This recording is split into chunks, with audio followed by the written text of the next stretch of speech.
একটা প্রশ্ন বহুবার পাই, আর আমি জানি না কবার আমাকে একই কথা বলতে হবে। আমার বিপ্লব পাল 2000 আমার ইউটিউব চ্যানেল, সেখানে দেখবেন এই ভিডিও বোধহয় আমি এটা 10 টাইম করছি। একজন প্রশ্ন করছেন, স্যার এআইয়ের যুগে কমার্স না সায়েন্স কোনটা নিয়ে পড়লে ভালো হবে? আমি এর উত্তর বারবার দিয়েছি। আমি 250 বছর আগে সেখানে গিয়ে দেখতে পারেন ইতিহাসের দৃষ্টিতে, আবার বর্তমান যুগেও আসতে পারেন, আবার ভবিষ্যতেও তাকাতে পারেন। তো ধরুন এমন একটা সময়, আমি কেন 250 বছর আগের কথা বলছি সেটা বলবো, কারণ আমরা এমন একটা সময় উপস্থিত হচ্ছি যেখানে পার্টিকুলার ভার্টিক্যাল স্পেশালাইজেশন, যে আমি ফিজিক্সে স্পেশালাইজ করছি, কেমিস্ট্রিতে স্পেশালাইজ করছি, এইটার কিন্তু আর দরকার থাকবে না। আমি বারবার করে বলছি, দরকার থাকবে মানুষের প্রাইমেট ক্যাপেবিলিটি, অর্থাৎ হান্টিং ক্যাপেবিলিটির প্রয়োজনটা অনেক বেশি, এবং এটা এখনই আছে, এই নয় যেটা এআইয়ের জন্য ভবিষ্যতে হবে। আজকের দিনে কেউ যদি ব্যবসা করতে যায়, তাকে তো কন্ট্রাক্ট লিখতে হবে। প্রথম কথা হচ্ছে লিগ্যাল কন্ট্রাক্ট। লিগ্যাল কন্ট্রাক্ট মানেই হচ্ছে লজিক।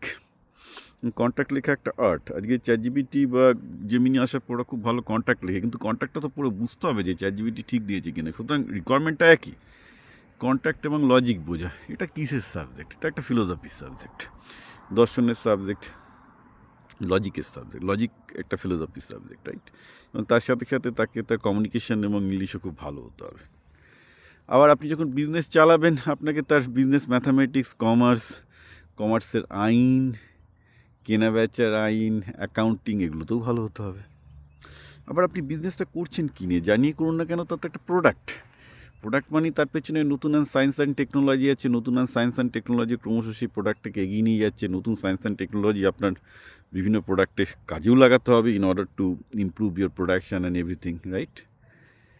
তো ন্যাচারালি থিঙ্ক ডিপলি, এটা কখনোই না। এবার আপনি বলবেন, স্যার এটা তো কেউ যদি বিজনেস করতে যায় এগুলো লাগবে। না, শুধু বিজনেস করতে গেলে নয়, আপনি যদি কোথাও চাকরি করেন, সেটা যদি সরকারি চাকরি নয়, যদিও শিক্ষকতার চাকরি নয়, শিক্ষকতার চাকরি মানে হচ্ছে ওই মানে নিজের সার্টিফাইড পাঠা হয়ে আর একটা সার্টিফাইড পাঠা তৈরি করা। ওই যদি না চাকরি না হয়, I am sorry but that is what it is. আমি মানছি অনেক ভালো শিক্ষক আছেন, শেখানোর চেষ্টা করছেন, এভরিথিং ইজ ফাইন, বাট সিস্টেমটাই এমন যে এখানে একটা সার্টিফাইড পাঠা তৈরি করা, that become we call it an education system, right? ওটা বাদ দিয়ে যদি আপনি দেখেন, তাহলে পৃথিবীতে অ্যাকচুয়াল যেগুলো চাকরি বা জীবিকা, উইচ ইজ প্রবলি না মোর দ্যান 98%, সরকারিগুলো যদি বাদ দেন, তার বাইরে সে পুরোটাই হচ্ছে বিজনেস রিলেটেড। আর বিজনেস মানে এই তিনটে স্কিল লাগবেই: কন্ট্রাক্ট, লিগ্যাল, অ্যাকাউন্টিং, অপারেশন, যেটা পুরোপুরি commerce, and science and technology বোঝা, যেটা প্রোডাক্ট বুঝতে গেলে সায়েন্স অ্যান্ড টেকনোলজির কোনো ভূমিকা নেই, মানে তার কোনো অল্টারনেটিভ নেই। সো ন্যাচারালি এই কথাগুলো আস্তে আস্তে অর্থহীন হয়ে যাচ্ছে, যে স্যার কমার্স না আর্টস না সায়েন্স। আরে বাবা, তোমাকে ঠিকঠাকভাবে 98% জব তো বাবা বিজনেসে। আর সরকারি চাকরি তো উঠে যাচ্ছে, দেখতেই পাচ্ছ, ভাতার চোটে হোক, ঘরকার যে পরিমাণ ধার করেছে, তো পরিষ্কার দেখা যাচ্ছে এখন 1 in 1000 সেন্ট্রাল গভর্নমেন্টের জব 1 in 1000 পায়, শিক্ষকতার চাকরি 1 in 150 লোক পাবে। তাহলে তোমরা খাবে কি? খেতে গেলে আইদার বিজনেসে চাকরি করতে হবে, না বিজনেস করতে হবে, এই তো উপায়। And that entire 98% of the spectrum, need 2 skill বেঁচে থাকার জন্য, 3 স্কিল। তাকে সায়েন্সও জানতে হবে, আর্টসও জানতে হবে, কমার্সও জানতে হবে। ঠিক ওইভাবে এইটুকু পড়বো, মানে ব্যাপারটা হচ্ছে কি, স্যার আমি শুধু কমার্স নিয়ে পড়তে চাই, স্যার আমি শুধু সায়েন্স নিয়ে পড়তে চাই, মানে ওইটুকু পড়ে কোনো রকম মুখস্থ করে একটা সার্টিফিকেট ডিগ্রি হয়ে, একটা সার্টিফিকেট গলায় ঝুলিয়ে, একটা সার্টিফাইড মাথা হয়ে আমি বেঁচে থাকতে চাই। এগুলো আগে চলতো, এখন চলবে না। আমি বারবার করে বলছি, ডেজ আর গেটিং চেঞ্জড। যদি তার সাথে সাথে তোমরা যদি নিজেদেরকে পরিবর্তন করতে না পারো, তাহলে কিন্তু ইট উইল স্পেল ডিজাস্টার।